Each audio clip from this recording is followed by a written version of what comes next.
안녕하세요. 책과 성 이슈를 다루는 딸바 책방 DJ 앨리스입니다.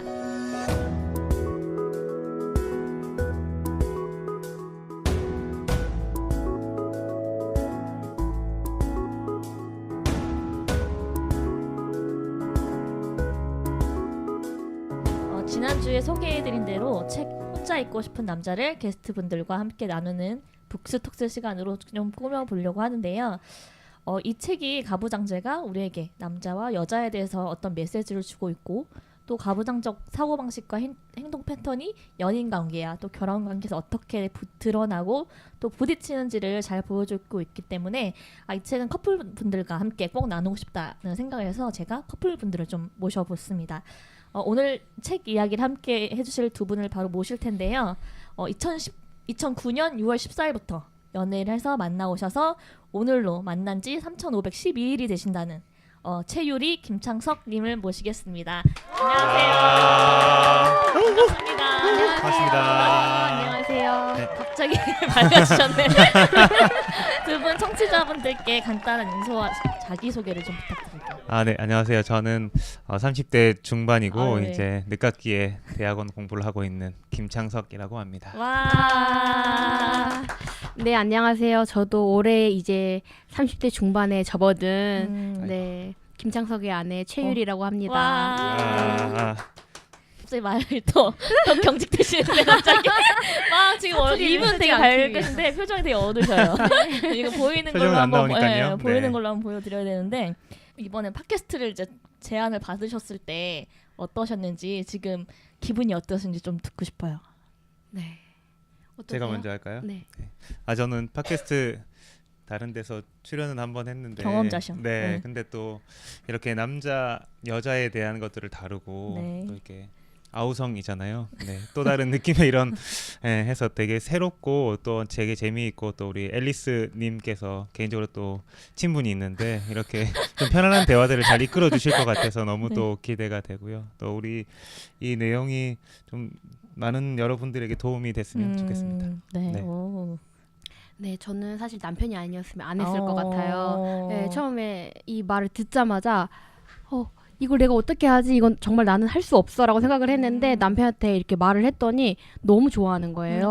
얼마나 좋았을까? 드디어 내가 기다리던 그 기회가 나에게였구나. 같다. 너무 좋아하니까 거기다 대고 어. 내가 긴장이 돼서 하지 않을 수 없겠어라는 말을 할 수가 없어가지고 네. 잠도 잘 못 이루고 네, 밥도 못 먹고 너무 긴장돼서 왔지만 네, 오늘 좋은 시간 되길 기대합니다.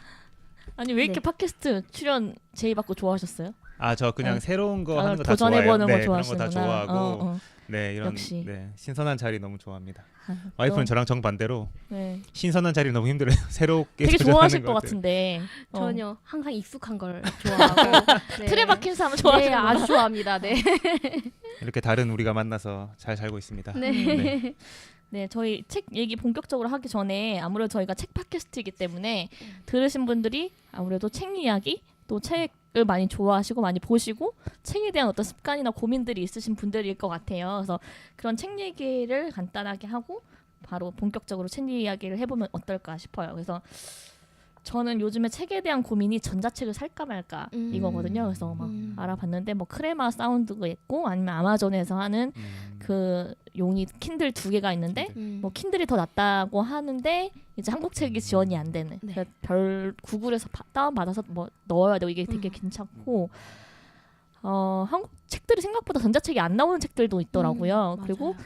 전자책이 나오더라도 한참 뒤에 나오거나 이래서 되게 고민인데 또 책을 사려니까 둘 데가 없는 거예요. 이제는 더 이상. 그래서 이걸 어떻게 해야 될까 이런 고민이 좀 있고 두 분 혹시 책에 대한 요즘에 고민이 있으신지 아니면 요즘에 최근 봤던 책 아니면 책 보는 습관 같은 거 좀 있으신가요? 먼저 하실래요? 네, 제가 할까요? 음. 저는 뭐 공부를 한 학생이니까 전공 관련된 서적 많이 일단 보고 있고 그리고 저는 책이라고 하면 항상 어떤 소설이나 이런 책보다 좀 자기 개발 도서 혹은 예, 처음에 제가 책을 그렇게 접했었던 것 같아요. 저는 이과 출신이거든요. 그래서 저는 21살 때까지 책 한 권을 제대로 읽어본 적이 없어요. 수학 좋아하고 과학 좋아해서 그냥 식만 쓰면 되잖아요. 그래서 책을 많이 안 봤는데 한 21살, 한두 살 그때쯤 바뀌어서 그때부터 책을 받기 시작했고 그럼 책을 보려면 쉬운 거를 먼저 봐야 되잖아요. 그래서 자기계발 도서 이런 것부터 많이 시작했었던 것 같아요. 그러면서 중간에 여러 가지 책을 많이 봤고 또 예전에는 한참 인문 고전 독서가 유행했을 때 있어가지고 인문학, 또 저는 인문학, 유행 잘 따라가거든요. 바람이. 네, 그래서 이해되지 않는 그런 고전 책들을 많이 봤었던 것 같아요. 네. 그럼 그래서 그런 책은 책만- 좀 깨끗하게 보시는 편이에요? 아니면 좀 지저분하게 막 줄도 긋고 막 접고 막? 그건 둘 다 똑같은 것 같은데 어. 저희는 종이책으로 보는 걸 좋아하고 지저분하게 보는 편인 것 같아요. 전자책을 네. 프린트해서 이렇게 봐요. 저희는 프린트를 해서까지 네, 봐요. 해서 그래서 거기다가 줄 생각나는 하이라이트하고 만큼 찍고. 메모하고 아. 밑줄 치고 뭐 접고 이런 식으로 하면서 그런 식으로 봐야 책을 읽었다는 느낌이 날 정도로 그래서 저희는 전자책이 절대로 종이책을 대체할 수 없다. 이렇게 믿고 있고 근데 이제 점점 쌓이니까 둘 자리가 없잖아요. 그래서 이제 저희는 이제 도서관을 주로 애용하게 되는 것 같아요. 이제 점점.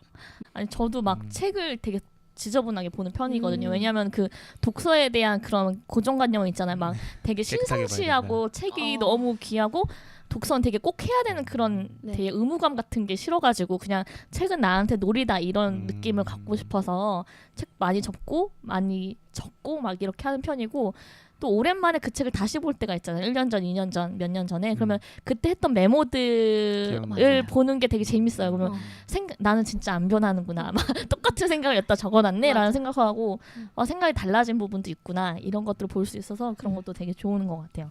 혹시 최근에 본 책이 있으세요? 혹시 최근에 읽었던 책? 최근에 읽었던 책이요. 저 혼자 있고 싶은 남자 그거 말고요. 책을 읽었습니다. 아, 네. 이 분위기가 이게 아니에요. 저는 이게 전공 서적 때문에 아. 계속 같이 읽게 되는데 아. 전공 서적은 처음엔 관심이 있어서 읽었다가 이게 대학원 공부를 시작하면서 이 읽기 시작하니까 이게 숙제가 돼버려가지고 싫을 것 같아. 읽긴 읽는데 큰 인사이트들은 없는 것 같은데 얼마 전에 이제 서점에 그냥 혼자 좀 서점 가서 도서관 가서 힐링을 많이 하는 편인데 거기서 이제 제목이 딱 와닿는 게 죽고 싶지만 떡볶이는 먹고 싶어. 그 책을 이제 굉장히 가볍게 보고 싶어가지고 봤는데 제목부터 내용까지 너무 크게 와닿더라고요. 네, 저는 에세이류 아니면 심리학 책 이런 책도 좋아하는데 그 책이 너무 그 제목이 너무 와닿았어요. 네. 아니 근데 전공책은 네. 원에서 시작한 전공이라도 의무감으로 읽기 시작하면 그때부터 재미없지 않아요? 맞아요. 네, 맞아요. 맞아요. 그런 것 같아요. 맞아요. 그런 것 같아요.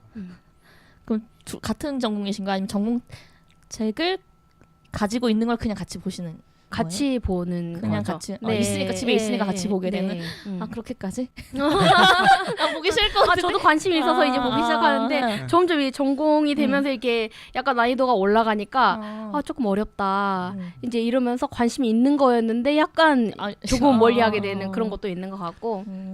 그래서 저는 이제 여러 분야의 책을 쌓아놓고 한 5권 정도를 이렇게 돌아가면서 여러 권을 동시에 읽는. 네 그런 스타일인 것 같아요. 전 요즘엔 관심사도 이 공부하는 분야가 고전 언어를 해야 돼요. 그래서 저는 방학 때는 그냥 학교 때 못했었던 거 고전어 배우는 거 고대 그리스어라든지 뭐 헬라어라든지 라틴어라든지 이런 것들을 공부하는 거를 좋아해요. 근데 그 어려울 것 같다라고 생각하는데 실제로 어떤 학교에서 점수를 받으려고 억지로 하면 어려운데 그냥 그런 거 없이 하면 저는 재밌는 것 같아요. 그래서 특별한 분야는 정해놓지 않고 하는데 책을 정해놓고 이렇게 같이 나누신 적이 있나요? 이렇게 팟캐스트처럼 본격적으로. 팟캐스트처럼요.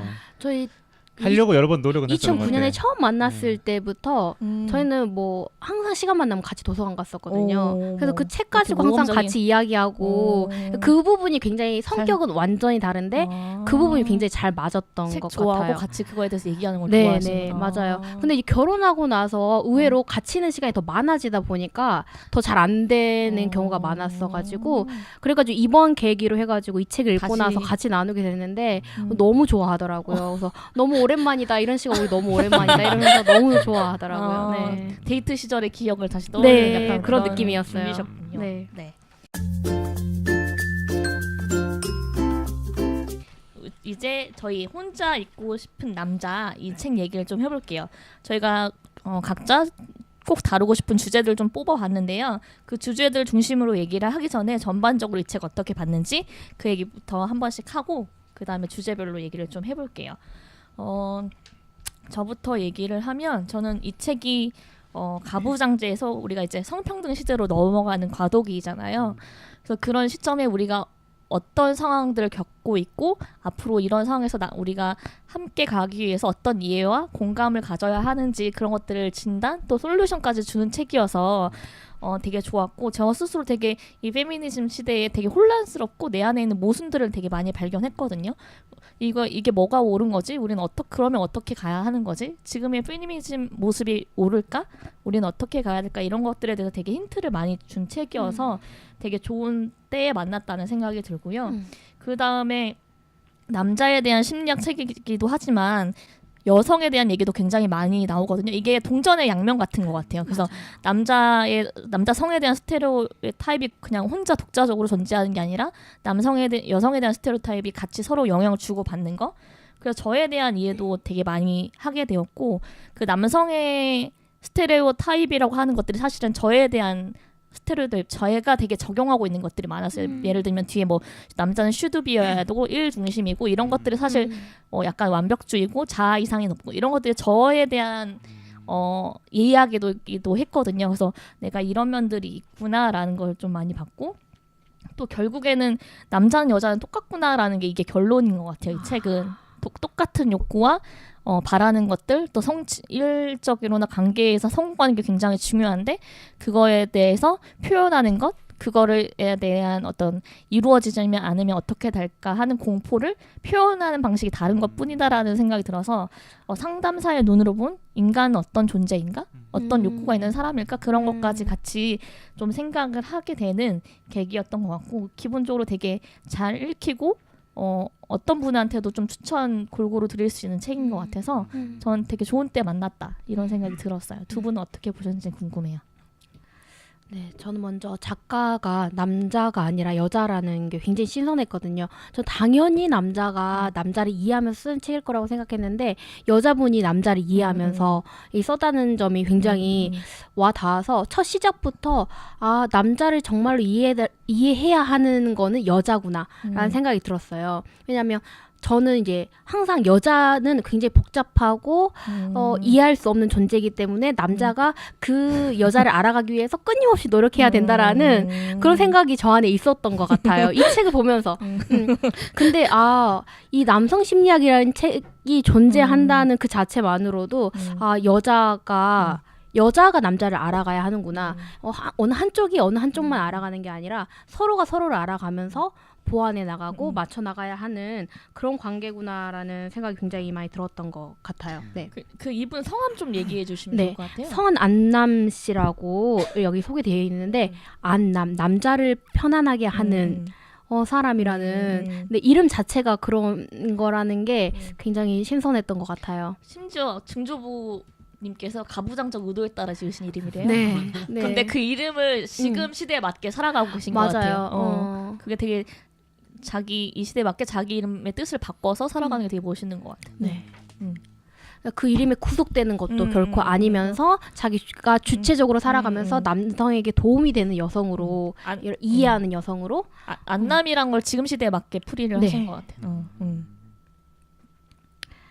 그다음에 창성님. 네. 앞에서 이야기한 것처럼 저는 심리학 도서를 본 적이 거의 없어요.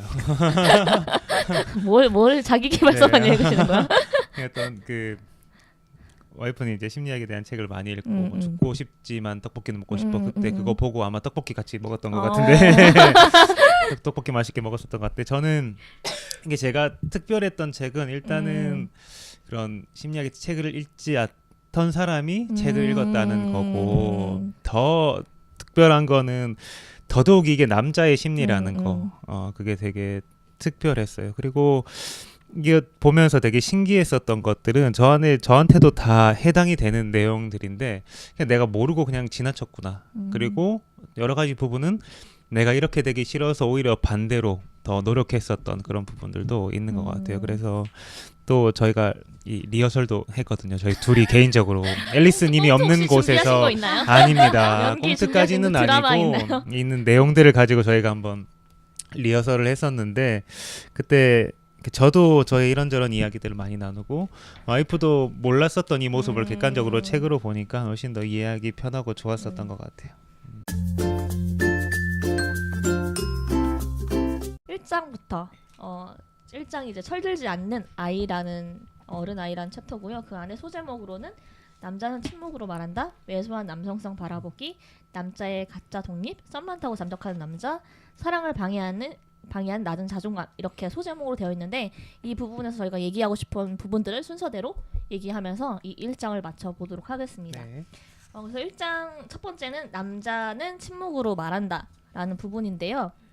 아마 이 책의 제목과도 제일 관련이 깊은 부분이고 이 저자가 제일 하고 싶은 얘기가 아닐까라는 생각도 했어요. 그래서 여기서 나오는 개념이 남자는 왜 함구하는가, 그래서 선택적 함구라는 얘기가 나오거든요. 그래서 이 남자 아이였다가 소년에서 또 청년으로 자라는 과정에서 수많은 어떤 아이이기 때문에 연약한 부분이나 부족한 부분들이 드러날 수밖에 없는데 그때마다 어떤 그 부족함을 드러나는 것이 어떻게 취약함을 드러내는 것이고, 우리가 남자는 강해야 하기 때문에 그 남성성 자체가 자아가 훼손되는 경험들을 계속 한다는 얘기가 나오고요. 또 특히나 이제 엄마 바보라는 얘기가 나오면서 이제 엄마가 부부관계가 잘 안 됐을 때, 관계적인 게 충족이 안 됐을 때 그것을 이제 모든 에너지를 아들에게 쏟고 그 가운데 이제 남편에 대한 원망을 아들에게 얘기하면서 그 아들은 이제 사실 아빠에게 나의 성 정체성을 되게 일치하는 경험인데 그 통해서 남성성에 대한 회의, 되게 퀘스천 마크가 계속 달리는 그런 것들 얘기가 나오거든요. 그러면서 특히 사춘기를 가면서는 이제 자아도 생기면서 이 엄마에 대한 모순적인 감정을 느낀다는 거예요. 그래서 엄마에 대한 애정, 또 엄마의 편을 들어주고 싶은 마음과 남성을 비난하는 엄마에 대한 반감, 이런 것이 같이 있으면서 여성에 대한 분열감을 느낀다, 이렇게 얘기를 나오고, 또 이제 그 뒤어서 그래서 남자는 함구하게 되고, 우리가 이 함구하는 거에 대해서 우리 왜 말을 안 해? 왜 동굴 안으로 들어가라고 얘기를 하기 전에 왜 충묵하게 되었는지를 먼저 봐주면 좋겠다라는 얘기로 이렇게 마무리가 되거든요. 그래서 저는 그냥 남자는 동굴 들어가 이 얘기를 되게 많이 들었잖아요. 그래서 되게 맞아요. 식상한데 그렇지 않고 그 침묵의 의미, 그가 침묵할 수밖에 없었던 그 과정을 알게 되어서 되게 좋았고, 또 반대로 이 사람들이 침묵할 정도로 얼마나 많은 경험들이 있었을까 실제로 맞아요. 우리는 모르게 나는 어떻게 했을까 남성들에게 라는 생각을 좀 해봤어요. 그래서 생각해보니까 저는 중학교 때 생각보다 운동신경이 좋거든요. 되게 없어 보이시는데 그래도 곧잘 따라 하는데 뭐 이런 거 있잖아, 레이업스 뭐 이런 거 농구 농구할 이런 때. 실습 같은 거 했어요. 그래서 남자 여자 이제 가르쳐 주시고 이제 한 명씩 돌아가서 하는데 제 폼이 좋았나 봐요. 그래서 골이 들어갔어요. 막 그랬더니 선생님이 못하는 남자친구, 좀 통통한 남자친구에서 걔한테 야 여자인 얘도 하는데 너는 뭐 하는 거야? 쟤한테 가서 배워, 막 이렇게 하셨거든요.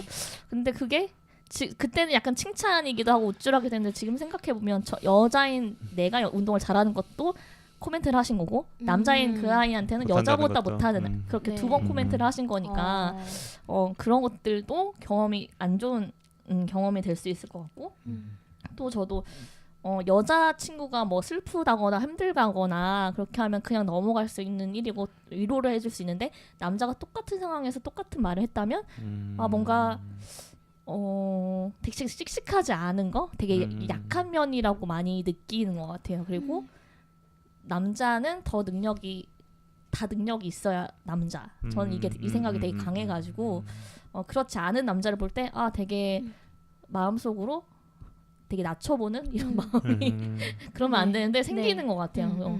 그래서 이게 실제로 남자분들한테는 실제하는 위협이고 되게 어려움이겠구나, 이런 생각을 좀 많이 하면서 봤던 것 같아요. 그래서 저는 창석님께 이런 경험들이 있었는지 이런 뭐랄까 압력을 받아본 입장에서의 얘기를 좀 많이 들어보고 싶어요.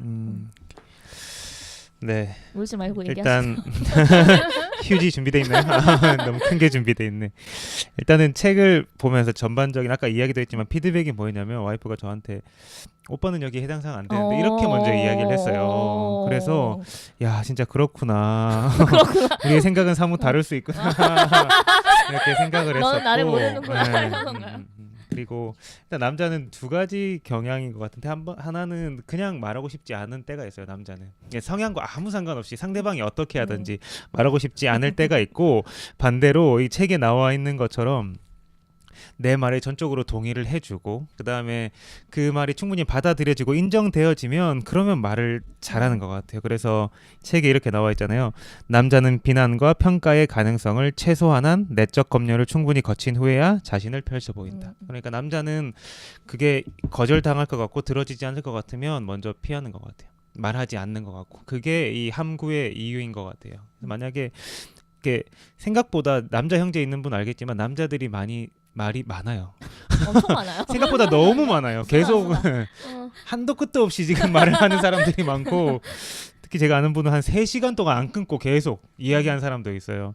근데 일단은 그런 말이 충분히 받아들여지면 이런 이야기들이 하는 것 같고 반대로 그게 안 되면 남자들은 함구하고 그 함구에 대해서 이제 굴로 들어갔을 때 이제 남자는 굴에 들어가고 여자는 어떻게 하겠어요? 이제 잡으러 와야지. 그렇죠. 이제 끌어가지고 나오려고 하는데 본인은 지금 이 굴이 너무 좋은 거예요. 그래서 반대로 이제 방어적으로 화내기도 하고 그런 모습이 사이클이 돌 때가 있는 것 같아요. 혹시 잘하면서 남자가 너 왜 울어? 남자가 왜 이렇게 약해? 이런 식의 메시지를 들으셨나요? 가정 환경이 그런 저희 남자만 3명이거든요. 저희 집은. 오히려 그래서 그런지 오히려 그런 말이 더 없었던 것 같아요. 오히려 저희 어머니께서 조금 남성적으로 변하신 건 아닌가 좀 죄송한 마음이 장군이세요. 들기는 하는데 오히려 뭐 남성으로 강압받는 그런 것도 이게 가정에서는 없었던 것 같고 근데 사회적으로나 왠지 그렇게 해야 될 것만 같은 그런 부담감은 있었던 것 같고 오히려 저는 그런 부분이 부담이라기보다 저는 그렇게 당연히 해야 된다라고 생각을 했었던 것 같아요. 그리고 그렇게 하는 게 힘들지 않고 그런 얘기 들어서 초등학생 남자인데 자기는 부회장이고 예를 들면 여학생이 반장인 거예요. 그래서 네. 여자가 리더십인 상황에서 자기가 어떻게 해야 되는지 그런 고민들. 왜냐면은 전통적으로 남자가 약간 리드하는 이런 네. 역할이었는데 자기는 어떻게 해야 맞아요. 될지 모르겠다 이런 얘기를 해서 되게 놀랐던 기억이 있어요. 아. 그런 고민들이 있을 수 있을 것 같고 요리 사모님은 이 부분에서 어떻게 혹시 남편인 창성님을 보면서 이게 맞는 것 같다 혹시 이런 거 있으실까요? 실제로 침묵하게 될 때 보면은 저는 그게 이유가 없다라고 생각을 했어요. 그냥 남자는 조금 힘들고 그러면은 말 안 돌에 해? 들고 들어가고 싶어 하는 거야. 그런 거. 남자의 개인적인 이유라고 생각하셨던 네.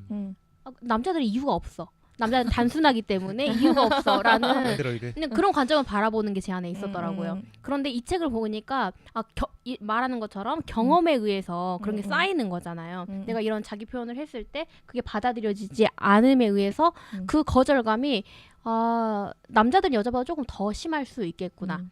자기 능력에 대한 것들을 나타내는 게 남자들은 본능적으로 중요한 것 같은데 그 부분에 대해서 무시당한다고 생각이 들었을 때 남자들은 숨고 싶어 하는구나. 뭐 실제로 뭐 이제 밥을 간단히 먹다가 이제 밥을 먹으면서 대화를 굉장히 많이 하는데 이제 밥을 먹다가 이제 나 오늘 무슨 일이 있었어. 그러니까 집에선 제가 주로 이야기를 해요. 제가 한 90% 정도를 이야기하고 남편이 거의 이야기를 안 하는데 가끔 가다가 이제 밖에서 무슨 일이 있었는지 막 설명을 해주고 하다 보면은 제가 결혼하기 전에는 안 그랬는데 결혼한 후에는 이 남편이 밖에서 하는 행동이 어떤 잘했으면 좋겠는 거예요. 제 욕심에 잘했으면 좋겠어가지고 어느 순간 제가 평가를 하고 있는 거예요. 그 행동에 대해서 거기서는 그때 이렇게 했어야지라고 제가 평가를 하고 있는 거예요. 근데 딱 그런 평가적인 말이 나가는 순간 딱 말을 입을 멈추더라고요. 닫는구나. 네, 그때 말을 멈추더라고요. 그래서 남자의 입을 닫게 만드는 것에는 여자의 역할도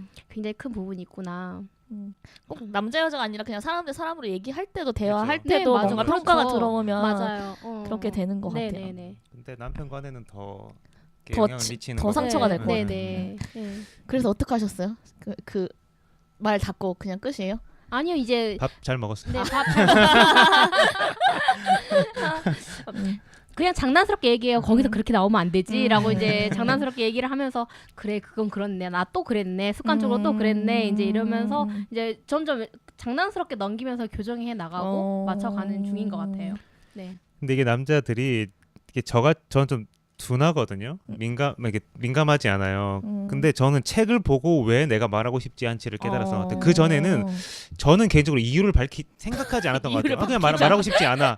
그냥 나 딴 거 할래 이렇게 했었던 것 같은데 이 책에 보니까 내가 그 이유였구나. 받아들여지지 않아서 내가 그랬었구나라고 해서 알게 되는 것 같아요. 이 책 좋네요. 그래서 여기서 그 얘기 나오잖아요. 남자들이 항구하면서 남자의 스트레스는 꽉 닫힌 쓰레기통이고 여자의 맞아요. 스트레스는 열린 쓰레기통이다. 이렇게 네. 얘기가 나오면서 그래서 저는 20, 30대 남성분들이 더 위험할 스트레스 되게 위험하겠다라는 생각이 들어요. 왜냐하면 맞아요. 지금 뭐 여성의 시대가 되면서 여자분들은 어떻게든 본인이 힘든 것들이나 스트레스를 좀 내보이고 하죠. 또 친구들에게 얘기하면서 해소될 수 있는 부분들이 있는데 남자분들은 그런 것들을 해소할 수 있는 기회가 전혀 없기 때문에 되게 심리적으로나 정서적으로 더 위험하고 어려운 순간들이 있을 것 같아서 우리가 다 같이 좀 더 이야기를 할 수 있게 준비나 마음이 좀 열려 있었으면 좋겠다는 생각을 되게 많이 했던 것 같고 그게 이 책의 가장 큰 주제인 것 같아요. 네. 그 다음으로 우리 왜소한 남성성 바라보기 그 다음 얘기를 좀 해보면 여기에선 저는 제일 현재 페미니즘이나 가부장제에서 양성평등으로 가는 시기에 우리의 모습을 제일 좀 잘 정리된 부분이어서 이 부분도 되게 저는 가장 밑줄 많이 치면서 봤던 부분인 것 같아요. 그래서 지금 이 가부장제에서 양성평등으로 가는 과도기라는 얘기를 하면서 그렇기 때문에 불완전하고 엉성하고 갈등이 있을 수밖에 없다는 걸 얘기를 하거든요. 근데 지금 남자들은 뭔가 가부장적으로서 가정을 챙기거나 경제적인 건 책임져야 하는 의무는 동일한데 나머지의 특권은 내놓으라는 모순 속에서 살아가고 있다는 생각 얘기를 하고 실제로 본인들 20, 30대는 사실 어떻게 보면 여자분들하고 똑같이 교육받고 차별을 겪지 않은 세대일 수 있잖아요. 차별을 직접 보고 겪은 세대가 아닌데 근데 지금 차별의 시대라고 얘기를 하니 이게 되게 이 상황이 잘 이해가 안 되는 오히려 역차별당한다는 그런 얘기가 많이 나올 것 같아요. 그래서 그런 상황에서 되게 과도기에서 혼란을 느낀다라는 얘기를 하고 있고요. 그래서 지금 우리가 해야 될 거는 새로운 남성상 또 새로운 여성상을 함께 만들어 가야 되는 거고 건강한 남자와 여자의 관계가 뭘지 같이 생각해보자는 얘기가 나와요. 그래서 맨 마지막으로 그걸 구체적으로 얘기하면 남자 대 여자가 아닌 고유의 개성과 섬세함 또 상처를 가진 인간 대 인간으로 서로를 바라볼 것 또 그리고 지금 과도기에 서 있는 우리는 상대적으로 위축되어 있다고 느끼는 남자의 마음을 충분히 안아주고 동시에 이제 막 소리를 내기 시작한 여자의 말에 귀를 기울여줘야 한다. 이게 되게 저한테는 좋은 결론이고 되게 같이 동의할 만하고 같이 하자고 이렇게 해봅시다라고 얘기해보고 싶은 솔루션이었던 것 같아요. 그래서 우리한테 지금 되게 과도기 적에 있고 어쨌든 이런 갈등들이 점점 더 커지고 있는데 그런 상황에서 같이 좀 더 얘기 많이 해보고 싶은 공유하고 싶은 생각 부분이어서 제가 읽어드렸습니다. 네. 그 부분에 대한 두 분 얘기를 좀 들어볼게요. 일단은 이거를 보면서 저희 집은 아버지가 이렇게 전통적인 그런 시골 분이세요. 그래서 가부장적이라기보다 가부장이 그냥 태어난 그런 건가요? 아니, 그냥 그런 이렇게 자연스러운 문화에 그냥 맞춰서 살아갔었던 것 같아요. 모든 결정은 아버님이 좀 다 하시고 주도해 가시고 어머님은 잘 팔로우 하시는 그런 거였고 그리고 그게 저희는 문제가 되진 않았던 것 같아요. 그게 잘 맞아 들어갔었던 것 같고 그래서 그 거대한 엄마와 왜소한 아빠라는 거를 봤을 때 제가 눈으로 보고 자라진 않았으니까 그리고 가부장적인 게 무조건 나쁜 거는 아니잖아요. 그게 가정 안에서 가정 안에서 그게 충분히 대화가 되고 괜찮으면 그거는 나쁘지는 않은 것 같아요. 건강한 모습도 있는 것 같아요. 반대로 여기에서는 오히려 저는 가부장적인 걸 하면 왜소한 아빠라기보다 조금 더 뭐 폭력적이고 그런 강력한 아빠가 나와야 되지 않을까라는 생각은 했었던 것 같아요. 근데 여기서는 심리 상담사 입장에서 그 상담을 받으러 오는 분에 대한 이야기를 했으니까 그랬었던 것 같고 저는 또 TV에서 이런 모습들을 한번 봤었거든요. 안녕하세요인가? 거기에 나와서 이런 비슷한 모습들을 봤었던 것 같아요. 근데 서로의 입장들은 너무나 잘 이해가 되는 것 같아요. 충분히 최대한 밖에서 가정을 살리기 위해서 고분분투하고 노력하는 그 가장의 모습. 하지만 집에서 너무 해야 될 일이 많고 도움의 손길들이 필요한데 그 손길을 잘 받지 못하는 그런 어머니의 모습. 그리고 아버지가 필요한 상황에서 자라는 아이들에게 아빠의 사랑이 충분히 전해지지 못하는 그런 것들이 너무 그냥 상황을 봤을 때 누구의 탓은 아니다라는 생각은 먼저 들었고, 그러면서 좀 뒤에 나오겠지만 그런 것들을 대화하고 오픈하고 이야기하는 그런 용기가 서로 가정에서 필요하다라는 생각이 들었어요. 되게 각자의 입장만 얘기하면 다 아까 말씀 그렇죠. 안녕하세요. 되게 각자 입장이 너무 이해가 되죠. 그러니까 평행선을 계속 달리는 달릴 것 수밖에 같고 없어요. 그 뒤에 3부에서 보면은 성취와 관계는 여성과 남성에게 둘 다 중요한데 여성은 관계에 더 포인트를 주고 근데 제일 놀라운 거는 남자는 성취가 이루어지면 관계의 성공도 이루어질 것이다. 맞아요. 그렇기 때문에 관계도 중요하기 때문에 성취에 매달린다. 그리고 일에 대한 성취가 그 사람의 존재감의 실패고 그 사람 자아의 실패이기 때문에 이걸 되게 맹목적으로 매달릴 수밖에 없다는 이런 얘기를 하거든요. 그래서 더 이해되는 부분도 있는 것 같아요. 맞아요. 저는 이 책에서 나온 것처럼 정말 일중심적이에요. 어떤 일을 처리하기 위해서는 하나도 신경을 안 쓰는 스타일이고 와이프는 관계가 처리가 되면 일은 자연대로 된다 그런 스타일이거든요. 그래서 어떤 그 일을 할 때, 이야기들 일에 네. 관련해서도 네. 그래서 어떤 일을 해야 되는데 관계가 틀어진다 그러면 안 하는 스타일이고 저는 일이 있다 그러면 마음이 어떻든지 간에 같이 일을 하면 관계는 회복될 거지 이렇게 저는 생각하는 완전히 측이라서 완전 달라요. 달라요. 네. 그래서 이 부분이 사실 저희가 작년에 어떤 이게 사건들이 저희 가정 안에 이제 있었는데 그 일들을 처리하는 과정에서 제가 너무 힘든 거예요. 근데 남편이 별로 힘들어하지 않는 거예요. 근데 똑같이 놓여진 상황이 제 일이 아니라 저희 가정이 함께 놓여진 상황이었는데 저는 너무 힘든데 남편은 전혀 힘들어하지 않는 편해 거예요. 보이시네요. 얼굴 되게 좋아 보이시네요.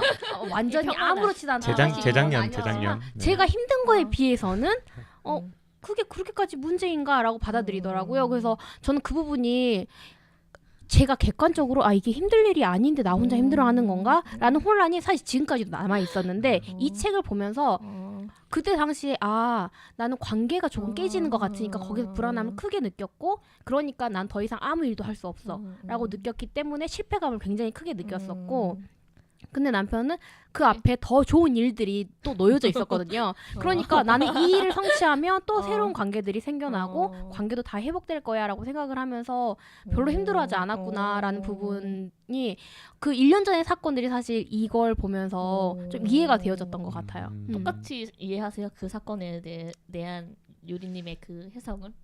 네, 비슷한 것 같아요. 그리고 저는 그 힘듦이 없다라기보다 그 힘듦을 오히려 더 적극적으로 앞으로 나아가서 맞아요. 다른 성취와 다른 목표를 설정해서 나아가면 그게 좀 메이크업 되겠다라는 생각이 있었던 것 같아요. 그래서 처리하는 방식이 다른 것 같아요. 근데 그 처리하는 방식이 달라서 서로 보완적일 수도 있는데 반대로. 그게 너무 힘들 수도 있잖아요. 네, 그죠? 맞아요. 처리하는 과정이. 네, 그걸 둘 다 이해- 있는 것 같아요. 근데 그건데 다르다고 생각하면 괜찮은데 틀리다고 생각하면 그때부터 맞아요. 정말 힘들어지는 것 같아요. 맞아. 내가 건강한 상태에 있으면 우리가 다른 거구나 라고 이해를 하게 되는데 내가 너무 힘들어가지고 조금 건강하지 못한 상태에 있으면 너가 지금 틀리게 하고 있는 거야 태평하게 보이는 것도 너무 짜증날 것 같아. 네, 그러면서 이제 약간 비난하게 되고 하는 것들도 있는데 저도 글로 들어가야죠. 네. 또 찾으러 오고 충격적이게 또 되네. 찾으러 오고. 남자의 가짜 독립? 그 마마보이에 대한 얘긴데 저는 이게 저희들은 사실 잘 모르겠거든요. 전 지금도 저희 시댁은 굉장히 좀 특별하다고 생각을 해요. 특별한 그러니까 특별한 게 아니라 저는 이게 그냥 보통이고 정상적이라고는 생각을 하는데 친구들이랑 이야기를 나눠보면 이게 조금 특별하더라고요. 아들만 셋만 키워서 그런지 부모님이 별로 아들들한테 크게 관심이 없으시고 너희들만 잘 살면 된다 이렇게 하시고 시어머니가 그렇게 굉장히 너무 잘해주시고 잘해주신다기보다는 안 해주시지. 노터치, 아무것도. 반만 해주셔요. 근데 그게 굉장히 너무 편하고 안 해주고 안 받고 이런 네, 거. 안 너무 해요. 좋거든요. 근데 너무 이제 편할 것 친구들 중에서 결혼한 지 얼마 안 됐는데 이런 부분 때문에 이혼의 위기를 겪는 친구들도 봤어요. 이제 결혼하고 나서 갑자기 효자가 되는 거죠. 근데 그런 부분이 조금 이해가 되지 않았었는데 그러니까 연애를 짧게 한 것도 아니고 한 2, 3년을 연애를 그러니까 너무 했었는데 배신감 느낄 것 같아. 그 기간 동안에는 전혀 부모님에 대한 표현을 하지 않다가 결혼을 했는데 갑자기 자기 부모님한테 즉 시댁 부모님에게 너가 며느리로서 좀 잘해줬으면 좋겠다. 싹싹하게 이렇게 잘해줬으면 좋겠다라는 너가 그런 너가 요구들을 너가 하게 되면서 음. 그거가 맞으면 괜찮은 것 같아요. 음. 저는 저희 시부모님한테 그렇게 하는 게 너무 좋거든요. 근데 또 그게 너무 힘들고 전혀 그렇게 가깝지 않게 하고 싶은 여자분들도 있으실 수 있잖아요. 근데 이제 남편이 갑자기 그런 것들을 요구하니까 그게 너무 부담스럽고 너무 싫어서 근데 이 간극을 좁힐 수가 없어서 이혼까지도 생각을 한다라는 친구들을 본 적이 있었어요. 그 남편은 중간 역할을 하나요? 그 와중에 그 남편. 그러니까 시부모님 힘들게 하시는 게 아니고 시부모님은 굉장히 남편이 평범하신데 그렇게 요구를 하시는 뭐 명절이나 뭐 생신이나 이럴 때 있으면 나는 남자로서 싹싹하게 하지 못했던 것들을 여자인 너가 남편이 주도적으로 그러는 거구나. 좀 싹싹하게 해가지고 아. 선물도 드리고 어머니한테 애교도 피워드리고 이제 이랬으면 좋겠다라는 요구들을 하게 되니까 여자는 결혼하고 나는데 갑자기 남자가 이런 모습을 보이니까 굉장히 당황스러운 거죠. 여기 그 부분 나오잖아요. 효도는 셀프라고. 네. 그 말이 되게 속 시원한 것 같아. 맞아요. 근데 그게 남자들이 어느 정도 약간 인정 욕구 그런 부분이 좀 있는 것 같거든요. 저희 시아버님도 표현이 굉장히 이제 없으신 그런 전형적이신 시골 남자지. 시골 할아버지이신데 할아버지지. 예. 근데 저한테는 그런 표현을 그래도 조금 하시는 것 같아요. 제가 뭘 만들어다 드린다던가 선물을 해다 드리면 고맙다, 너무 행복하다, 너가 있어서 참 좋다 이런 표현들을 해주시는데 그게 남편한테는 굉장히 충격적인 거예요. 본 적이 없어요. 왜냐면 한 번도 본 적이 없으니까. 근데 저 그게 단어를 알고 남자들 있었다니. 입장에서 너무 좋은 거죠. 내가 이런 식으로 이 여자를 통해서 내가 인정을 받는구나 가정에서 이제 이런 인정 욕구들 때문에 또 그런 요구들을 조금 하게 되지 않나라는 생각도 하게 되는 것 같아요. 저희는 저희 부모님이 전략을 잘 짜신 것 같아요. 왜냐하면 그 물론 시댁의 그런 문제들은 아들과 며느리 사이에서 항상 아들 편을 드는 게 문제가 되는 것 같아요. 근데 저희는 저를 버려요. 저와 이제 제 아내를 선택하게 되면 저를 버리고 이를 선택하게 돼. 근데 여기는 좀 반대로 저는 오히려 저 같은 게 해남이거든요. 해남은 가면 마음이 좀 편해요. 힘들 때 해남을 더 가고 싶고 장모님이 잘해주시고 이렇게 하셔가지고. 근데 와이프는 오히려 힘든 일이 있을 때 부산 가면 그냥 가서 일단 바닷가를 좋아해요. 바닷가 보는 거 좋아하고. 갑자기 바닷가에 갑자기 그런 부산 얘기까지. 가서 바닷가를 좋아하고. 네. 해남에 들으시는 분 다 아시는 거 아니에요? 아, 해남 네. 지역 분들 다 아시는 거 아니에요? 그죠? 작은 마을 아닌가? 큰 마을 또 이런 말 하면 안 돼. 마을이 많으니까. 그러니까 이런 거 보면서 되게 독립적으로 살고 지금 약간 황평등으로 자라온 사람들이 갑자기 네. 결혼 관계 힘든 들어가면서 것 가부장적인 사회를 갑자기 확 만나면 이거 네. 되게 음. 어려울 것 같아요. 맞아요. 이걸 어떻게 대처해야 되고 내가 배우고 살아온 이 가치관이 있는데 이걸 어떻게 맞춰야 될까. 네. 그러면서 갈등이 되게 심해질 것 같고 여자는 그냥 그렇게 가는데 남자가 확 변해버리니까 이게 되게 당황스러워. 그러니까 남자들도 가부장제를 어려워하면서도 그 음. 가부장제 속에서 자기들이 억압받고 강요받는 어떤 남성성에 대해서 굉장히 힘들어하면서도 어느 순간 나도 모르게 나오는 자기 안에 그런 모습들이 있는 거예요. 저희 동생 같은 경우가 좀 많이 남동생분? 생각이 났는데 이게 누나가 둘이고 남동생 이제 이렇게 있는데 자기가 책임감을 너무 가지는 거예요. 어렸을 때는 별로 안 그랬던 것 같아요. 근데 자라오면서 그런 요구들을 좀 듣게는 됐던 것 같아요. 좀 감수성이 풍부한 남자일 수도 있는데 그런 마음이 여리거나 뭐 이런 부분에 대해서 남자는 그러면 안 돼. 라는 말을 듣고 자란 적도 있는 것 같고 그리고 나서 이제 크고 나서는 막내니까 좀 아직도 이렇게 덩치가 이제 남편만큼 굉장히 크고 이런데도 아직도 동생이라서 그런지 애기처럼 보이는데 이 가정에 대한 저희 전체 가정에 대한 책임감을 저희보다 훨씬 크게 갖더라고요. 그래서 그런 가부장제를 억압받고 힘들어하면서도 자기도 모르게 жил머지고 있는 그런 모습이 조금 안타깝기도 하고 그런 것 같아요. 부인 만나면 시집살이 시키시는 거 아니에요? 그래서 저희 동생은 이제 그렇지 오지도 말고 연락하지도 말아라. 에, 알아서 잘 살겠다. 썸만 타고 집착하는 남자 편인데 아무래도 데이트 스크립트에 관련된 내용이에요. 그래서 우리가 여기서 나왔던 거는 이제 이성 관계에서나 결혼 관계에서 우리가 서로 원하는 남성상이나 여성상이 제일 많이 드러난다 이런 얘기를 하면서 그 서로 다른 데이트 스크립트를 잘 맞춰가면서 공통 분모를 만들어가는 게 되게 좋은 이성 관계다라는 얘기가 나오거든요. 그래서 저는 두 분께 서로의 원래 남성상 여성상은 이런 거였는데 이런 게 맞춰지지 않았다거나 음. 아니면 데이트 스크립트가 달라서 갈등했는데 이렇게 맞춰갔다거나 그런 경험들을 위주로 얘기를 해주시면 될 것 같아요. 예를 들면 더치페이 같은 것도 약간 그런 문제가 될 수 있을 것 같고 네. 뭐 본인 둘은 괜찮다고 하는데 다른 주변 친구들이 야 남자가 무슨 더치페이를 먼저 막 하자고 해 막 이런 야 그거 좀 그런 거 아니야? 라고 얘기를 할 수도 있고 전통적으로 데이트에서 남자가 해야 뭐 먼저 뭐 데이트 코스 다 짜야 되고 이런 것들 보통 남자가 해야 된다고 생각하잖아요. 근데 네. 그렇지 않고 여자가 주도적으로 할 때 뭐 음. 그런 것들을 얘기를 해주시면 좋을 것 같아요. 어떻게 두셨나요? 서로 맞춰가는 거죠, 그죠? 원래 나는 이런 남성상 바랬는데 이렇게 됐다. 아니면 근데 이상형이란 게 어렸을 때 제가 이게 대학 막 졸업할 때쯤 이제 남편을 만난 거잖아요. 뭐 그 전에 남자를 만나본 적도 없고 이제 이런 한 상태여서 명이잖아요, 한 명. 그냥 막연하게 꿈꾸는 이상형? 아 이렇게 내 옆에 이렇게 든든한 사람이 있으면 좋겠다. 리더십이 있고 내 옆에 그런 이상형을 꿈꿨던 것 같아요. 그래서 그런 이상형을 만났는데 이제 모든 결혼하신 분들이 그렇지만 좋은 것 때문에 그게 너무 좋아서 결혼을 했는데 그것 때문에 가장 힘들다라고도 이제 이야기를 하시는 것 같고 또 어떤 게 있을까요? 난 남자는 이걸 해줬으면 좋겠는데 이걸 안 해준다. 네, 그거는 아직까지도 있죠. 그러니까 죽어도 이걸 안 해준다. 난 이걸 너무 3시간 방송 가나요? 해보세요. 근데 그거는 제가 이성적으로는 이제는 이해는 하는 것 같아요. 근데 그게 이게 뭐예요? 그러니까 감성적으로 뭐예요? 이해가 그게 뭐예요? 안 그러니까 되는데 얘기해봐요. 뭐 기념일이죠, 기념일? 기념일. 아우. 기념일 이거는 근데 저희가 뭐 10년을 만나오면서 수많은 기념일을 지나왔잖아요. 매일매일이 기념일이죠. 네. 근데 저희는 이제 맞습니다. 매일매일이 기념일이죠. 100일부터가 그랬는데 이제 100일을 계산하는 날짜가 서로 달랐던 거예요. 그래가지고 저는 큰일이네. 오늘 100일이네? 하면서 막 이제 너무 기대를 했던 근데 거예요. 99일이고 막 이런 거죠. 네, 너무너무 기대를 해가지고 오늘 100일이네? 뭐 없나? 이러면서 이게 표현은 안 하고 마음속으로 기대를 하고 있었는데 없었지. 이분은 그 다음 날로 그 계산을 그러니까, 하셨던 거죠. 그래가지고 제가 이제 그게 막 근데 오늘 100일인데 왜 아무것도 해주지 않지? 이걸 표현을 그때 못하고 못하죠. 그냥 이제 뭐 자존심 약간 상하잖아. 예민하게 신경질 만들다가 거죠. 그러다 보니까 이제 왜 서로 왜 그런지도 모르고 서로 왜 그런지도 영문을 모르고 모르게. 근데 이제 그 다음 날 이제 인형을 이만한 걸 들고 이제 온 거예요.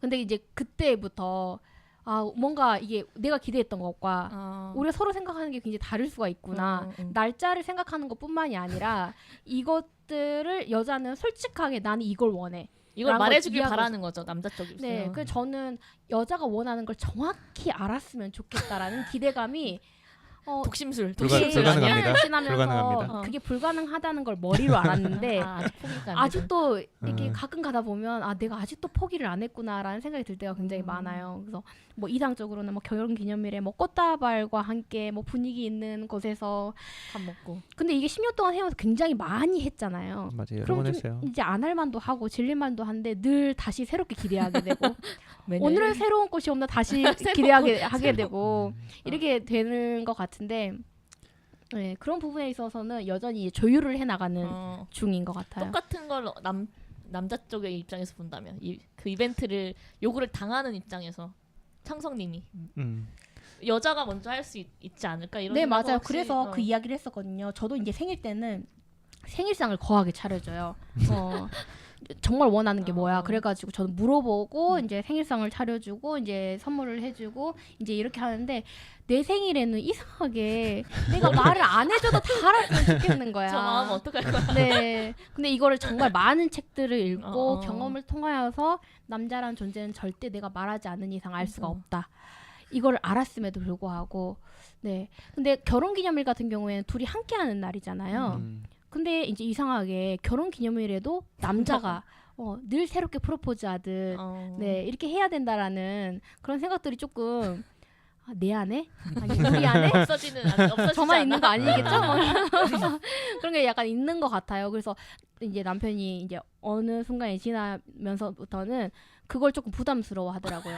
그러니까 이걸 챙겨주는 것 자체에 대한 부담이 아니라 자기는 정말 마음을 다해서 하는데 이 하나를 준비했는데 그게 손이 안 여자의 차는구나. 마음에 들지 않는 거면 아무 의미가 없어지는 그 느낌 자체가 굉장히 싫은 좌절감을 거죠. 엄청 네. 느끼겠는데.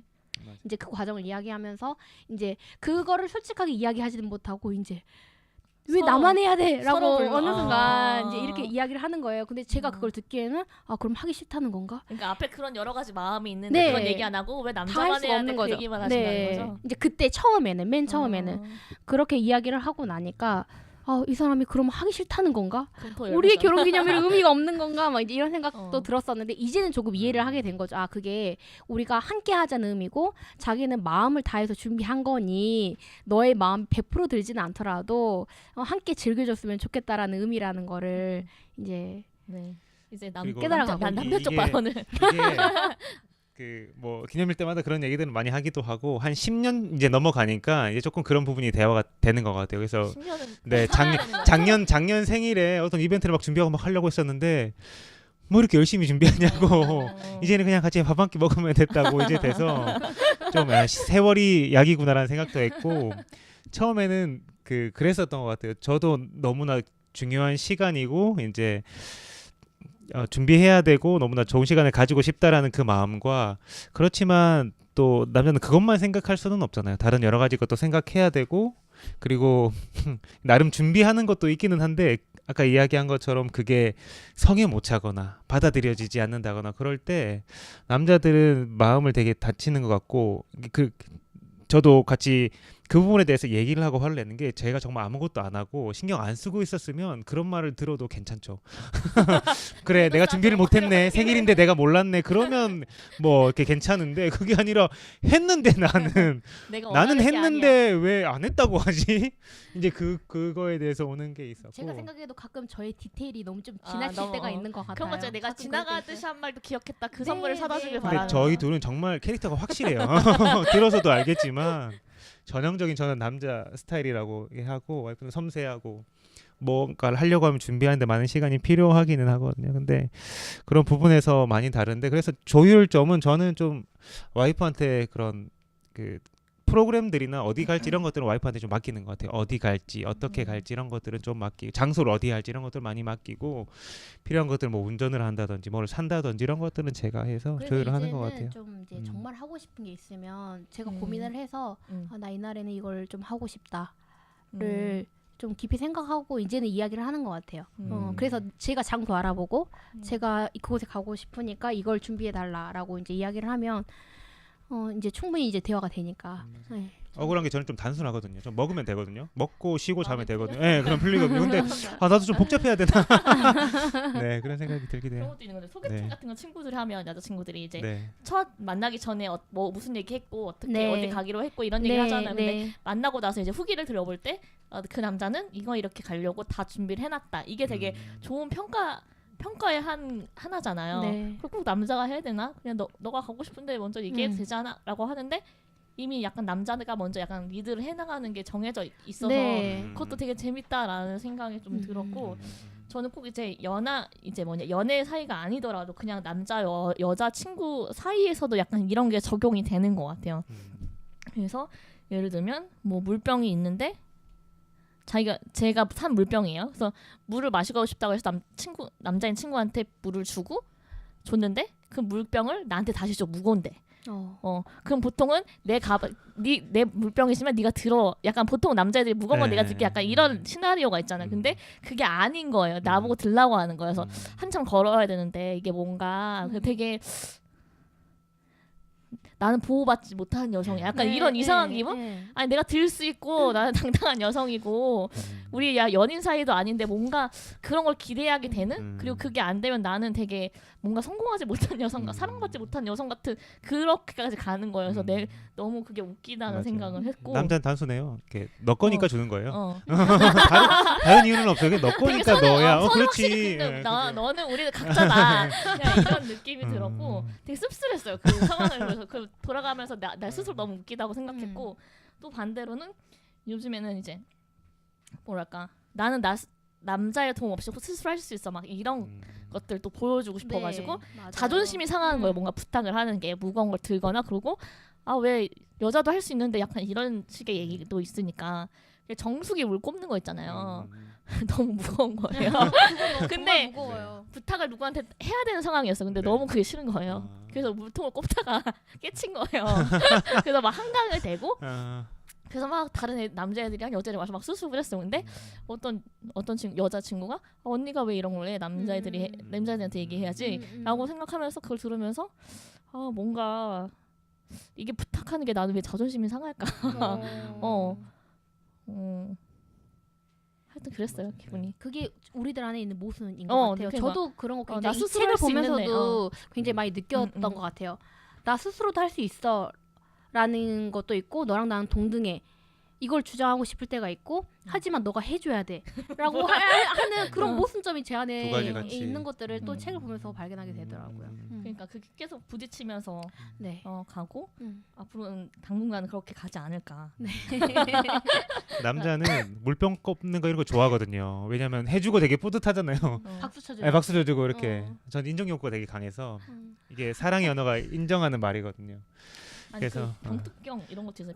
페트병 병뚜껑 따는 거. 네. 제가 잘 따긴 하는데 못 되게 진짜 진심으로 못 따는 거거든요. 네. 근데 맞아. 그거를 부탁을 해야 되는데 어. 부탁하면 이걸 진짜 못 따서 나한테 맞아. 부탁하는 거 약간 이런 눈초리인 거예요. 운동신경도 너무, 좋으신데. 너무너무 자존심이 상해요.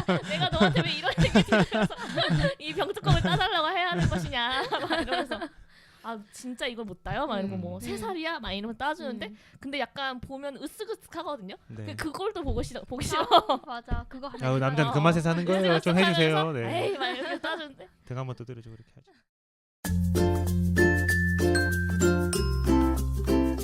오늘 북스톡스에서는 김창석, 최유리님과 함께 혼자 있고 싶은 남자의 일부를 집중적으로 이야기해봤습니다. 다음 시간에는 오늘 못다한 책 이야기를 이어가도록 하겠습니다. 오랜 시간 함께해주신 청취자분들께 감사드리고요. 다음 주에 다시 뵙겠습니다.